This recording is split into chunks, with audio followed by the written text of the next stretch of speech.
কুমিল্লার দাউদকান্দির বলদা খাল দীর্ঘদিন খনন না করার সামান্য বৃষ্টিতেই তলিয়ে যাচ্ছে পৌর এলাকা। সে সাথে খালের ৩ কিলোমিটার জুড়ে বহুতল ভবন নির্মাণ করেছেন প্রভাবশালীরা।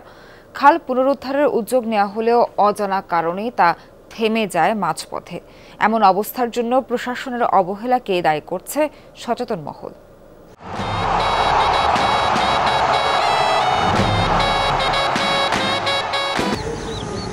ঐতিহ্যবাহী বলদা খাল দখল দূষণে অস্তিত্ব সংকটে। দাউদকান্দির এই খাল দিয়েই একসময় পালতোলা নৌকা চলত। প্রায় ১.৫ দশক আগে খালের মুখ বন্ধ করে সড়ক নির্মাণ করা হয়। এরপরই অস্তিত্ব সংকটে পড়ে খালটি। খালটা এখন নাই, খুব চাপাই লেগেছে, দোনো সাইডে বাড়ি করে। যদি ওই রাস্তাটা আবার ক্লিয়ার করে তাহলে কিন্তু দাদা জনগণের সুবিধা। এখন তো কোনো দিকে পানি সরার জায়গা নেই, এইভাবেই থাকে। বন্যার সময় এই টলার এন্দা যাইতো, টলার দিয়ে এন্দা গিয়ে যাইতো।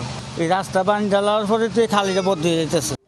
সরকারি নথিতে বলদা খাল ৫০ ফুট প্রশস্ত, কিন্তু গেল ১৫ বছরে দখলের কারণে কোথাও কোথাও খাল ড্রেনে রূপ নিয়েছে। মাটি ভরাট করে গড়ে উঠেছে বহুতল ভবনসহ নানা স্থাপনা। ফলে সামান্য বৃষ্টিতেই আশপাশের এলাকায় জলাবদ্ধতার সৃষ্টি হয়। খালটার মুখ ছিল ৩-৪টা, থাকার কারণে রাস্তা করার পরে খালটা মাইরা ফেলাইলো। মাইরা ফেলানোর পরে প্রজেক্ট করে আবর্জনা করে অনেক খালটা বাদ করে দিচ্ছে। বরাদ্দ পাওয়ার পরে খালটা কোনো খননও হয় না, খালটা কোনো কার্যক্রম হয় না, এবং টাকাটা কোথায় আছে, কী হয়েছে না হয়েছে এটা জানি না। দাউদকান্দিতে এখন এমন একটা জলবদ্ধতা সৃষ্টি হয়েছে এই খালের জন্য, এখানে ব্যবসা বাণিজ্য স্থানটা যেমন একটা পরিবর্তন হয়ে গেছে। এই খালের জন্য যোগাযোগ ব্যবস্থা অত্যন্ত খারাপ হয়ে গেছেন। খুব শিগগিরই খাল পুনরুদ্ধারে ব্যবস্থা নেওয়ার আশ্বাস উপজেলা নির্বাহী কর্মকর্তার। খালটা দখলমুক্ত রাখা এবং অবৈধ স্থাপনা উচ্ছেদ করার জন্য আমরা ধারাবাহিকভাবে অভিযান চালাচ্ছি।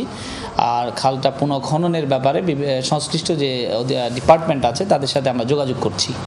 ২০২১ সালের মার্চে খাল পুনরুদ্ধারে উদ্যোগ নেয় প্রশাসন। বেশ কয়েকদিন উচ্ছেদ অভিযান চললেও মাঝপথেই বন্ধ হয়ে যায় সব তোড়জোড়। সাবরিনা লিজা, যমুনা নিউজ।